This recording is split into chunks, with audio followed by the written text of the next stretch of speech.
Buenas tardes. Yo les voy a platicar, les voy a exponer sobre la autonomía purépecha, en particular sobre la autonomía purépecha como un proceso histórico. He preparado una presentación.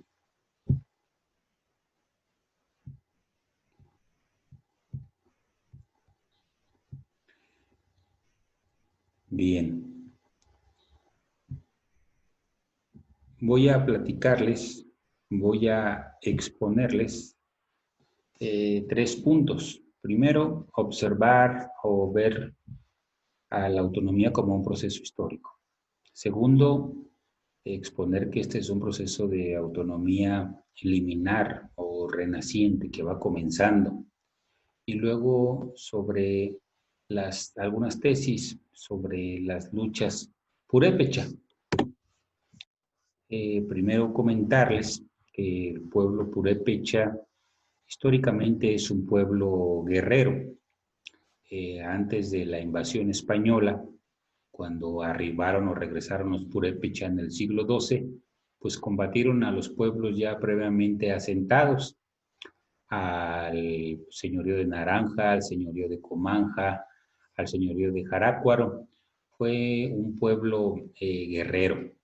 También, por supuesto, lucharon contra la Triple Alianza que encabezaba Tenochtitlan y hicieron también una triple alianza de 3 ciudades-estado, Pátzcuaro, Iguacho y Tzintzuntzan. Los mexicas nunca lograron vencer a los purépecha por varias circunstancias. Entre ellas, pues mantenían un sólido sistema de espías, también tenían armas con puntas de cobre y por supuesto utilizaban también lo que posteriormente ahora se denomina guerra psicológica. Antes de invadir a alguna comunidad, quemaban los cerros para pues causar un efecto psicológico. También en este periodo prehispánico o precolombino resalta la figura de Kenomen, mujer gobernante purépecha, que en tiempos donde no había o no se permitía a esa sociedad una mujer gobernante, pues ella logró cambiar este sistema patriarcal de mando y fue señora de Zacapu. También otro caso prehispánico es el de la guerrera de Tingambato, que aún está en estudios. Son de los pocos registros antropológicos e históricos que existen, pero sí había mujeres guerreras y mujeres gobernantes. Después, durante la conquista y la invasión española, también se cree o se tiene la impresión de que el pueblo purépecha pues no luchó o no combatió a los españoles, lo cual pues no es del todo correcto. Muchos pueblos se negaron a pagar impuestos a la corona española, hubo diversos levantamientos, no quisieron obedecer a la corona y siguieron obedeciendo al Cazonci o al Irecha. Hubo levantamientos en Uruapan, en Tacámbaro, en Turícuaro, en Jicalán, en Chilchota y en otros lados. Se estima o el resumen de estas rebeliones fueron entre 60 y 70 españoles que resultaron muertos. Entonces, pues sí hubo rebeliones en contra de esta conquista. De hecho, la primera línea de resistencia fueron las mujeres las que en Tzintzuntzan reclamaron a los hombres que no defendían el tesoro del Cazonce y corrieron así lo menciona la relación de Michoacán, a palos a los españoles, pues los corrieron de donde guardaban los tesoros y reclamaron a los hombres por no hacerlos. Fueron la primera línea de resistencia. Posteriormente, en otros procesos históricos, también la mujer fue la que inició. Está el ejemplo de los compañeros de Cherán, donde quien inició, pues fueron las mujeres. Y también, por supuesto, otros procesos sociales como en Calzoncin o incluso en Sirahuén, donde las mujeres tienen una fuerte presencia y han encabezado diversos procesos sociales. También en las rebeliones de Pátzcuaro participaron activamente los purépechas. Fue una gran rebelión que aglutinó a más de 200 comunidades. Se rebelaron en contra del poder español, de las reformas borbónicas, de la centralización de poder, de la leva forzada, de la expulsión de los jesuitas, de la brutal explotación en contra, pues, de la colonia. Se adelantaron a lo que 40 años después fue el proceso de independencia. Ahí surgió la frase conocida de muera el mal gobierno, que después retomó Miguel Hidalgo, que debió de conocer estos movimientos sociales y que después retomó el Congreso Nacional Indígena y el Ejército Zapatista de Liberación Nacional. Fue comandada por Pedro de Soria, conocido popularmente como Armola, y pues en la independencia también participaron. Baste decir que entre el 50 y el 60% de todos los combatientes pues eran combatientes de los pueblos originarios. Durante la revolución también participaron activamente. En la región de la meseta se rebelaron en contra de la brutal explotación de los bosques. Había transnacionales que explotaban los bosques y se rebelaron en contra de ello. En las regiones de la Ciénega, de la Cañada y del Lago fue en contra de las haciendas. Fue por la restitución de las tierras comunales, fue por la defensa de sus recursos, de los ríos y de los recursos naturales. En esta época también las mujeres fueron un pilar de la economía familiar que sostuvieron durante los años de la revolución y posteriormente a muchas de sus familias, eran un verdadero sostén económico. Ya en el siglo XX destacan diversos procesos históricos. Por un lado está Casimiro Leco, que conjuntó a muchos voluntarios para defender a su comunidad de Inés Chávez, que en ese entonces incendiaba y saqueaba algunos pueblos. Por supuesto, también la defendió de una transnacional de Estados Unidos que explotaba los bosques irracionalmente y pues tenía diferentes tácticas de lucha. Entre ellas, cuando se enfrentaba con ejércitos más numerosos, pues le ponía a los caballos ramas para que de lo lejos se viera el mayor número de personas que realmente había. Y pues fue reconocido como general. Por supuesto, también está el ejemplo de Primo Tapia, que regresó y logró ayudar a la libre autodeterminación de la comunidad de Naranja, de Tiríndaro y Parejero, que logró la restitución de tierras para ellos, además de que formó el sindicato de agraristas de Michoacán y fundó muchas ligas femeniles. Estas ligas femeniles pues tenían varios objetivos, eran anticlericales, porque en ese entonces el clero pues estaba a favor de los latifundios, era antialcoholismo, estaba en contra de que los hombres se embrutecieran por medio del alcohol y por supuesto quieras quienes mantenían la lucha cuando los hombres huían a los bosques por la persecución o represión y encabezaban la lucha jurídica y la lucha económica porque fundaron muchas cooperativas para la manutención familiar. También, por supuesto, está el caso de Amáfer Guzmán en Tarejero, que fue dirigente del Movimiento de Acción Revolucionaria, un movimiento de corte socialista y que buscaba una revolución socialista. Consejero nicolaita de la Casa Nicolaita y dirigente del Frente Popular Obrero Campesino y Estudiantil. Tuvo contactos directos o acuerdos con el Partido de los Pobres y Lucio Cabañas y formó varias escuelas de formación político-militar en Michoacán. Aquí hace falta también hacer varios estudios de la participación no solamente de los guerrilleros purépechas, sino de las mujeres guerrilleras purépecho, porque hubo varios casos de compañeras que se lanzaron también a la guerrilla como una forma de transformar la realidad social. Hubo compañeras de la comunidad de Jarácuaro, de Calzonsi, e incluso varias que participaron en movimientos también estudiantiles, como de Tarejero y otras comunidades. También destaca el caso del Pío Domínguez. El Pío Domínguez también formó parte del movimiento de acción revolucionaria y posteriormente en su comunidad luchó por la tierra comunal. Logró mediante la organización de los barrios, mediante las asambleas generales, la restitución de tierras a favor de la comunidad, siempre apoyándose en la movilización social. Ahí en este movimiento se creó, por supuesto, la bandera purépecha y se creó esta frase, esta categoría filosófica de Juchar Huinapecua, que significa nuestra fuerza. Fue creación también de una mujer, de Yolanda Ramírez, también una de las pioneras de la bandera purépecha, Nanaelia Curiz. También ahí en ese movimiento social terminaron con el monopolio de los hombres en las asambleas generales, que antes nada más podían participar los hombres. A partir de este movimiento participaban también las mujeres y también incluso los jóvenes.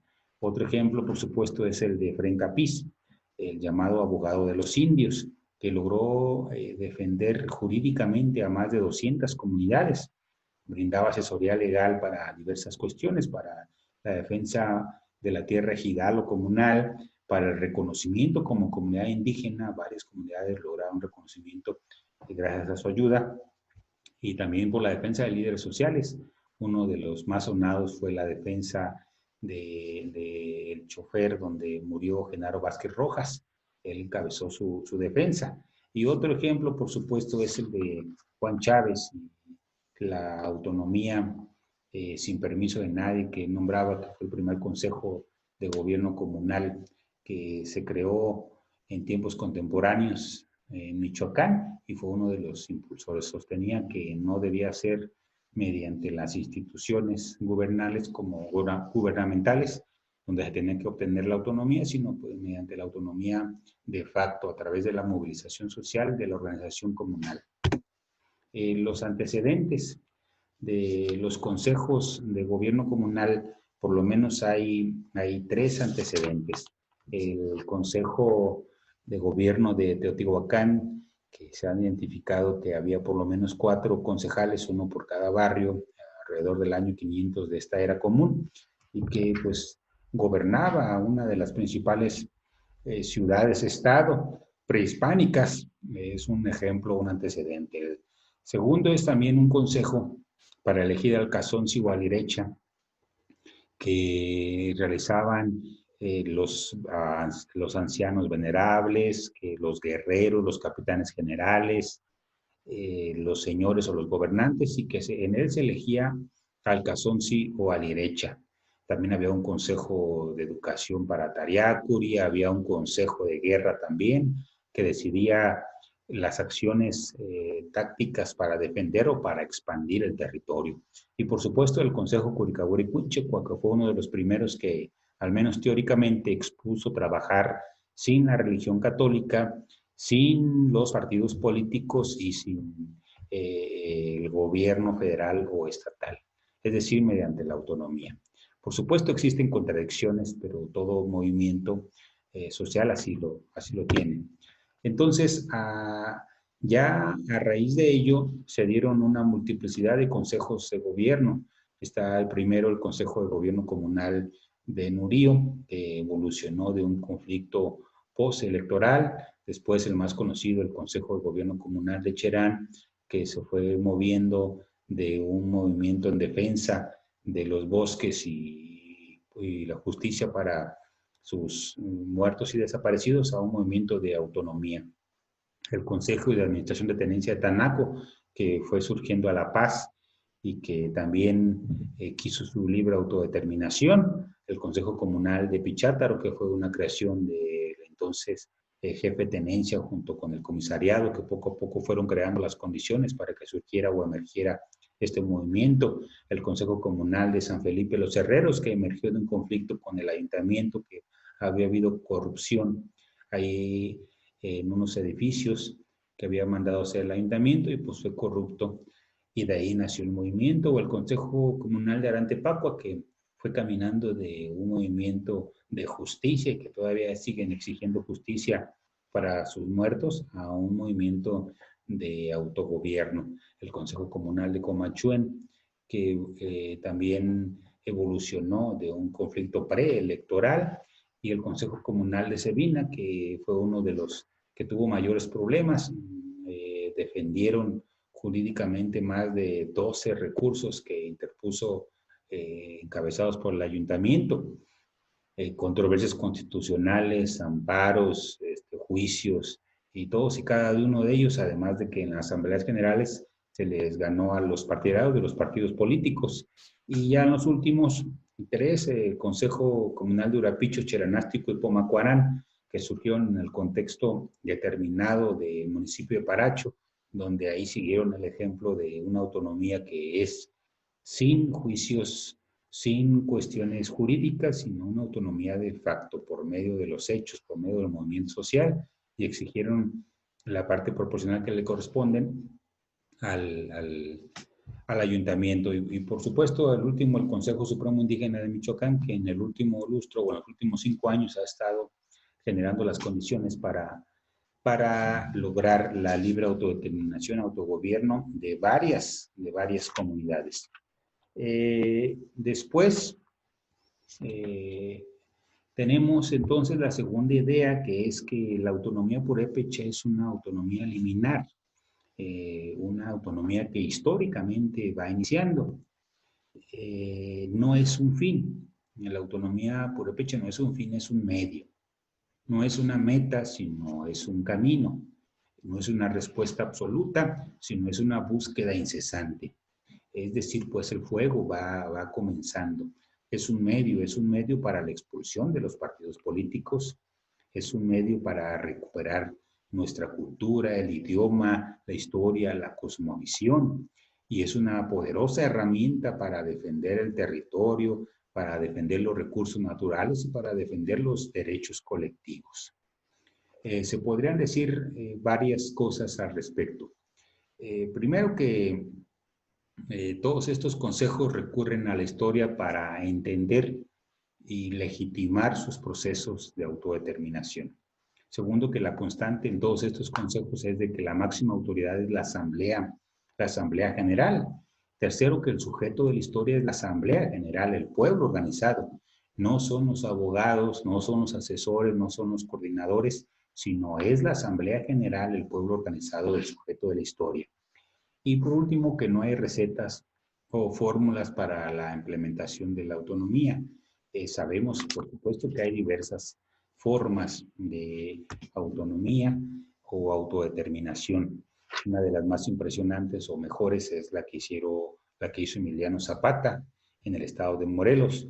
Ellos, por medio de la organización comunal, expropiaron las haciendas,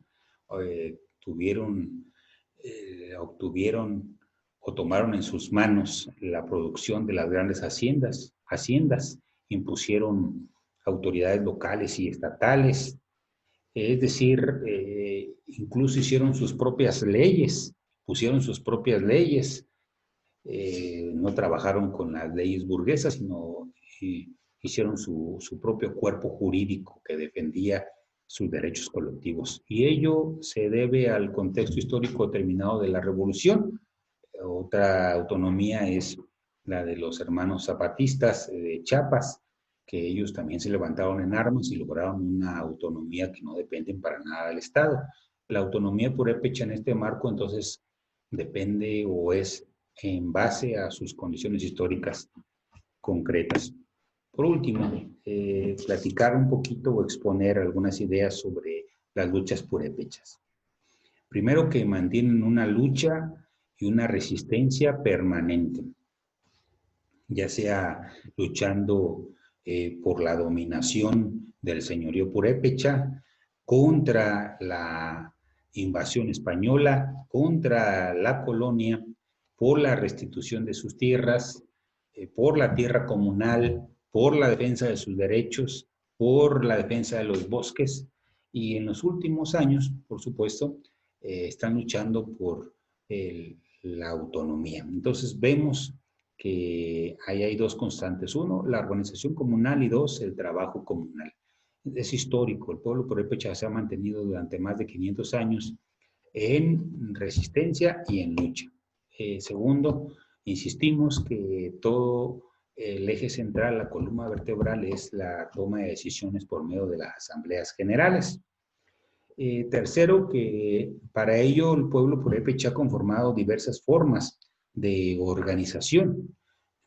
Por un lado están los consejos de gobierno comunal, pero antes estuvieron las uniones, la UCES, la Unión de Comuneros Emiliano Zapata, que aglutinó más de 200 comunidades.